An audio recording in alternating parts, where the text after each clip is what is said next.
पुराने ज़माने की बात है कि एक बूढ़ा शख्स किसी पहाड़ी इलाके में रहता था। वहाँ उसका मकान था। उसके कब्जे में 2 जिन थे जो उसके मुलाजिमों की हैसियत से उसके साथ रहते थे और उसकी खिदमत में लगे रहते थे। एक जिन बहुत कद आवर और ताकतवर था जिसका नाम इफरीत था, जबकि दूसरा जिन कमज़ोर था और उसका नाम एपोस था। बरसों तक वो तीनों एक साथ रहते थे। इस जगह मीलों तक कोई इंसानी आबादी नहीं थी और दूर दूर तक वीरानी थी। एक रोज बूढ़ा शख्स ने दोनों जिनों को अपने पास बुलाया और कहा, आज मुझे तुमसे बहुत जरूरी काम है। मेरे पास पीने का पानी खत्म हो गया है।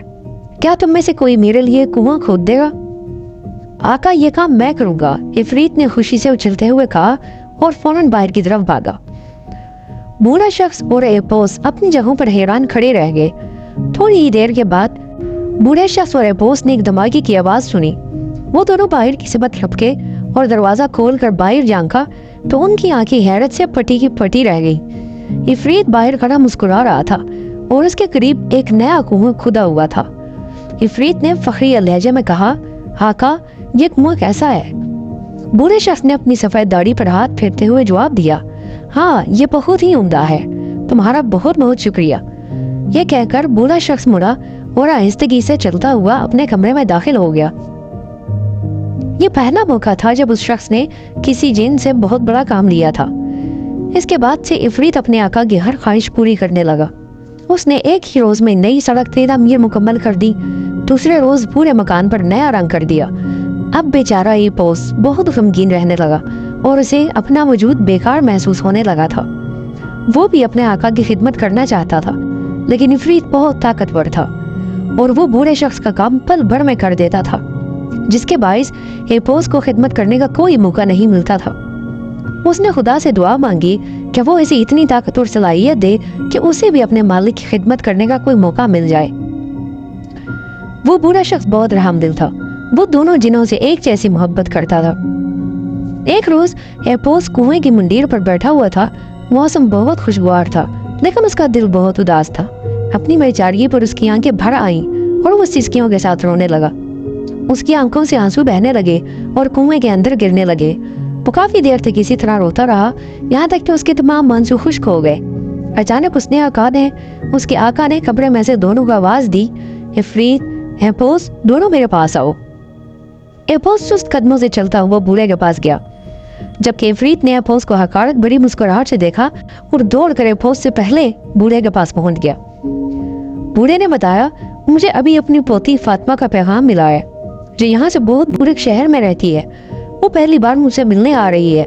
मैं उसको कोई बहुत उम्दा सा तोहफा देना चाहता हूँ, लेकिन अफसोस के बुढ़ापे की वजह से मैं इस काबिल नहीं रहा कि कोई अच्छा सा तोहफा ला सकूं।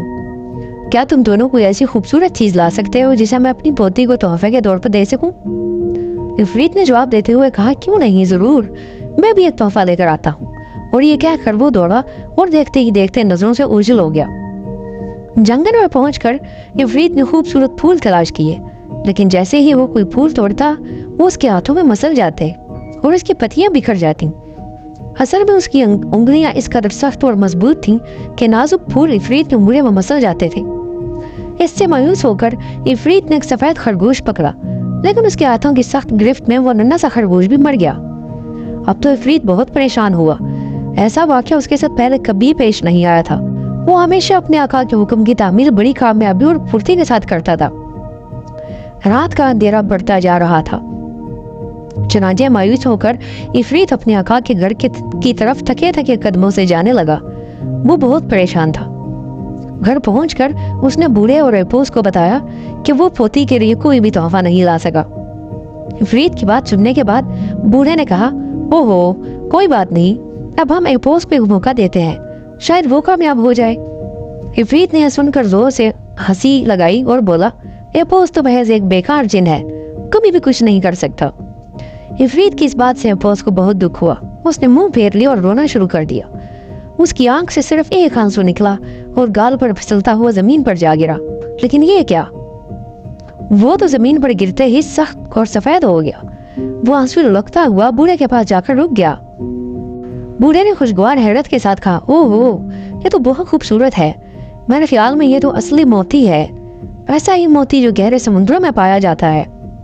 حیرت کے مارے عفریت کا منہ بھی کھلا کا کھلا رہ گیا. اس کے حلق سے کوئی آواز ہی نہیں نکل رہی تھی. ایپوس بہت خوش تھا کہ آخر وہ بھی اپنے آقا کی خدمت کرنے میں کامیاب ہو گیا. لیکن وہ ایک سے زیادہ موتی نہیں بنا سکتا تھا کیونکہ اس کے آنسو خشک ہو چکے تھے. اچانک اسے یاد آیا ابھی چند گھنٹے پہلے وہ کنویں کے منڈیر پر بیٹھ کر بڑی دیر تک روتا رہا تھا. اس نے عفریت سے کہا کہ وہ اس کے ساتھ چلے. کنویں پر پہنچ کر اس نے عفریت سے وہ بالٹی باہر نکالنے کو کہا جو کنویں کے اندر ایک رسی سے بندھی ہوئی لٹک رہی تھی. عفریت نے زور سے بالٹی کھینچی اور یہ دیکھ کر حیران رہ گیا کہ بالٹی کے اندر سینکڑوں خوبصورت سفید موتی بھرے ہوئے تھے. یہ ایپوس کے وہ آنسو تھے جو بالٹی کے اندر گرنے کے بعد سفید موتیوں میں تبدیل ہو گئے تھے. موتی دیکھ کر بوڑھا بہت خوش ہوا اور ایسا انمول تحفہ دینے پر اس نے ایپوس کا شکریہ ادا کیا.